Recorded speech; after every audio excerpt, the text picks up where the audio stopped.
బులెటిన్లో మరో breaking news చూస్తున్నాం. ఏపీ మంత్రి టీడీపీ జాతీయ ప్రధాన కార్యదర్శి నారా లోకేష్ ఢిల్లీ టూర్లో కేంద్ర మంత్రులను వరుసపెట్టి కలుస్తున్నారు.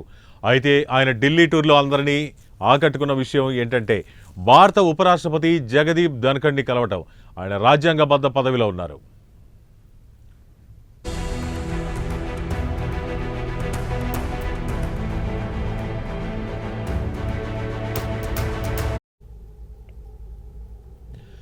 అటువంటివి ఆయన్ని కలవడమే ఎక్కువగా ఆసక్తిని రేపింది. జగదీప్ ధన్ఖడ్ ఉపరాష్ట్రపతి కాకముందు బీజేపీలో అగ్రనేతలకు సన్నిహితులైన వారు. ఆయన కమలాదళంలో ప్రముఖులుగా ఉన్నారు. ఆయన్ను కలవడం మర్యాదపూర్వకంగానే టీడీపీ వర్గాలు చెప్పాయి.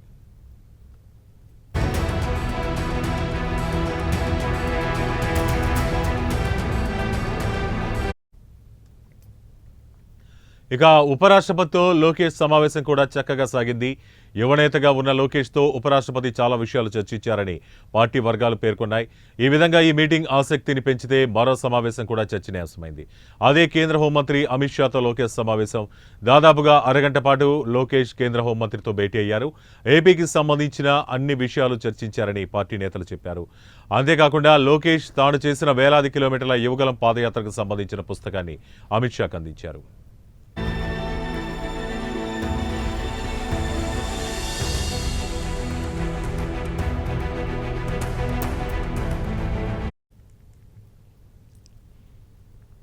దీంతో అమిత్ షా లోకేష్ని ప్రత్యేకంగా అభినందించారు. లోకేష్ ప్రజలతో మమేకమైన తీరును ప్రశంసించారు. ఇక చూస్తే గత నెలలో ప్రధాని మోదీ వద్దకు వెళ్ళినప్పుడు తన పుస్తకాన్ని ఆయనకు అందించి ఆయన ఆశీస్సులు కూడా లోకేష్ తీసుకున్నారు.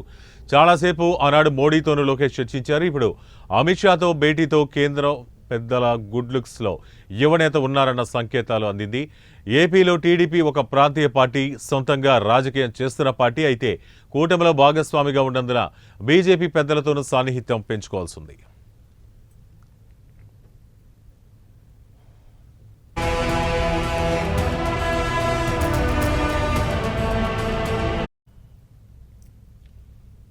అందుకే ఇప్పుడు ఆ పనిని లోకేష్ విజయవంతంగా చేస్తున్నారంటున్నారు. ఇక మీదట ఆయన తరచుగా ఢిల్లీ రాబోతున్నారంటున్నారు.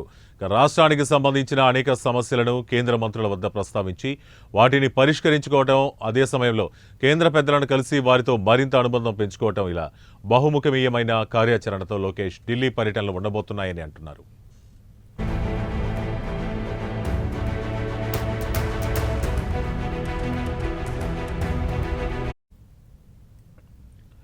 గతంలో అంటే 2014 నుంచి 2019 మధ్యలో చంద్రబాబు వరుసపెట్టి ఢిల్లీ టూర్లు చేశారు. మొత్తం 29 సార్లు ఢిల్లీ పర్యటనలు చేశారని ఒక సందర్భంలో బాబు చెప్పుకొచ్చారు.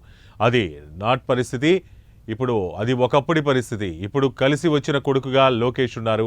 పైగా జాతీయ స్థాయిలో కూడా లోకేష్కి ఎలివేషన్ అవసరమని టీడీపీ వ్యూహంగా పెట్టుకుంది. దాంతో రానున్న రోజుల్లో ఢిల్లీ యాత్రలు ఎక్కువగా లోకేష్ చేపడతారని అంటున్నారు. అలా ఏపీకి కేంద్రం నుంచి ఏ సాయం దక్కినా అది లోకేష్ క్రెడిట్ ఖాతాలో పడుతుందంటున్నారు. మొత్తానికి లోకేష్ హస్తిన పర్యటనలు ఎప్పుడూ స్పెషల్గానే ఉండబోతున్నాయంటున్నారు.